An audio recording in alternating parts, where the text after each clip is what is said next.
अमीर क्यों नहीं होते हैं? इकोनॉमिक्स में यह एक सिद्धांत है कि एक देश गरीब है क्योंकि वह गरीब है। ये बराबर क्वेश्चन आप लोग को मिलता होगा, ये क्वेश्चन आप लोग को देखने को बराबर मिलता होगा। इसका कारण क्या है? इसका आंसर होगा गरीबी का दुष्चक्र सिद्धांत। रैगनर नर्व्स ने दिया है। कारण समझिए, गरीबी के दुष्चक्र का कारण, गरीब देशों में पूंजी निर्माण की प्रक्रिया बड़ी धीरे होती है, बहुत धीरे होती है ना। गरीब देशों में पूंजी निर्माण की प्रक्रिया बहुत स्लो। क्यों? क्योंकि वहां के लोगों की जो आमदनी होती है बहुत कम होती है। एक परिवार दिन भर में 200 रुपया कमाता है तो क्या बचत कर पाएगा? 5 रुपया ना 10 रुपया बचत करना तो बहुत मुश्किल हो जाएगा। तो 5-10 रुपया वो बचत करने के बाद कहां तक पहुंचेगा? तो गरीबी का जो सबसे बड़ा कारण होता है किसी देश का, किसी परिवार का, किसी समाज का, वो पूंजी निर्माण की जो दर है वो बहुत धीरे होगी। पूंजी निर्माण की प्रक्रिया जो होगी बहुत धीरे होगी। इसीलिए वह देश हमेशा गरीबी में फंसा होता है। गरीबी में रहने के कारण मुख्य रूप से है क्योंकि पूंजी निर्माण उसका धीमा है, पूंजी का अभाव है। अच्छा, भारत में आप लोग आते हैं तो भारत में सर्वाधिक बचत वाला क्षेत्र कौन से है? भारत में सर्वाधिक बचत कहां होती है?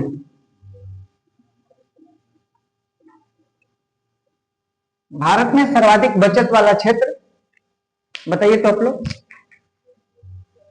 देखिए, हमारे देश में हर तरह के विभाग हैं। जितने देवी देवता आप लोग देख रहे हैं ना, अरे ना मानने वाला तो अपने माई से भी पूछता है कि मेरा असली दांत कौन है।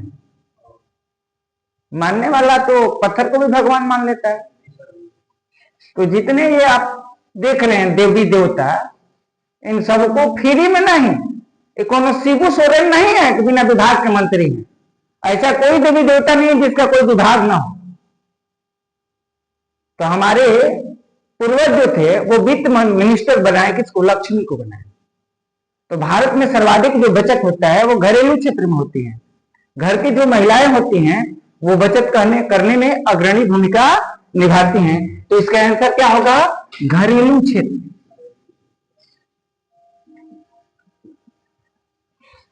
स्त्रियों को अगर पैसा दिया जाए ना तो पहले तो स्त्रियों के पास कोई नाजायज खर्च नहीं होता। अच्छी स्त्रियों की बात मैं कर रहा हूं, मैं स्त्रियों की बात कर रहा हूं, समझ में आ रही है? मैं किसी हीरोइन और रील वाली की बात नहीं कर रहा हूं और नचनिया की। मैं स्त्री की बात कर रहा हूं जो एक सफल मां है, एक सफल गृहिणी है, मैं उसकी बात करता हूं। वो अपने खर्च को, अपने बजट को बड़ा लिमिट रखती है। 500 रुपए दे दीजिए तो वो 450 रुपए में ही काम चलाना पसंद करती हैं। 50 रुपया बचत कर देती हैं जो समय समय पर, मौके पर काम आते हैं। अच्छी स्त्रियां जो होती हैं, बहुत बड़े बड़े पुरुषों को हमने देखा है कि जब सब जगह से थक जाते हैं तो उनकी पत्नी उनकी मदद कर देती है। तो वो स्त्री हैं। बाकी जो आप लोग देख रहे हैं ये सब तो नचनिया है, ये लोग की बातें मत करिए।